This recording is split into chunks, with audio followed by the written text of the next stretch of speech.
ഒരു തേങ്ങ പണിക്കാരൻ എങ്ങനെയാണ് തേങ്ങ വെട്ടുക എന്നുള്ളതാണ് നമ്മൾ കാണിക്കാൻ പോണത്. പെണ്ണുങ്ങൾ തേങ്ങ വെട്ടുന്നത് എങ്ങനെയാണോ ഇങ്ങനെ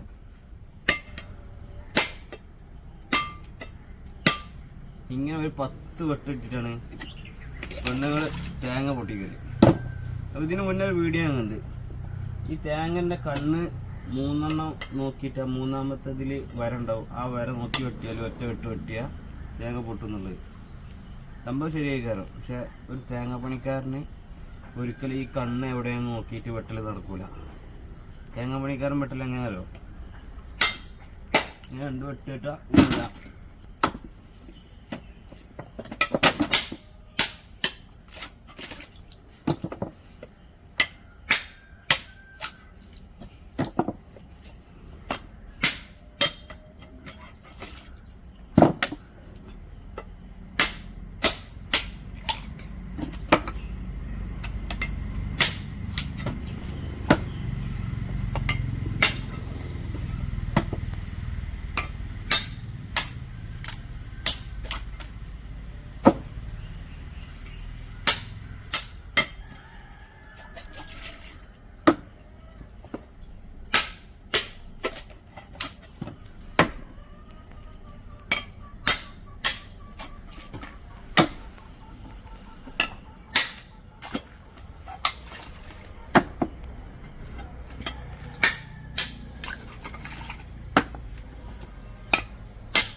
ഈ മാസത്തെ ഒരു ചെറിയ വിളവെടുപ്പാണ് ഈ കാണുന്നത്. നമ്മൾ അബോക്കാണ് തേങ്ങ പൊളിക്കുന്നത് കേട്ടോ.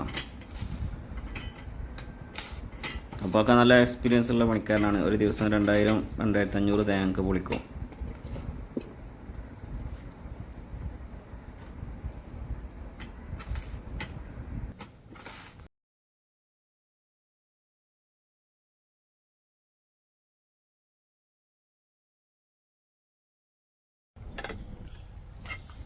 കുറച്ച് എക്സ്പീരിയൻസ് ചെയ്യാതെ ഈ കത്തിയിട്ട് ഇതേമാതിരി വെട്ടിയെടുത്തിട്ടോ കൈ 2 കഷ്ണമായി പോകും.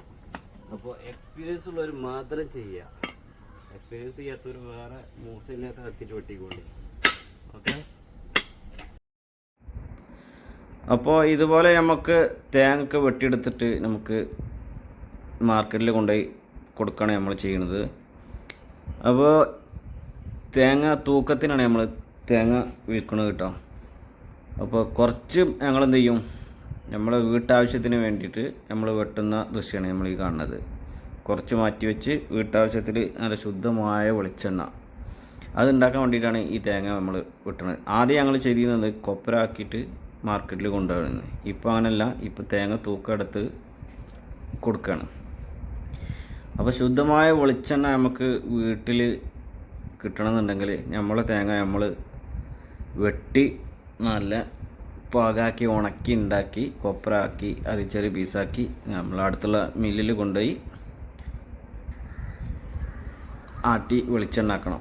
അപ്പോൾ തേങ്ങ പൊളിച്ച ചകിരിയാണിത്.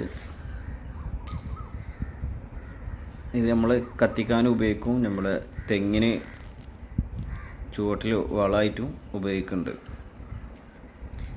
അപ്പോൾ വെട്ടി വെച്ച തേങ്ങ ഇതേപോലെ മലത്തി നല്ല ടാർപോളിലോ എന്തിലേലും വൃത്തിയുള്ള സ്ഥലത്ത് വെച്ച് ഉണക്കിയെടുക്കണം.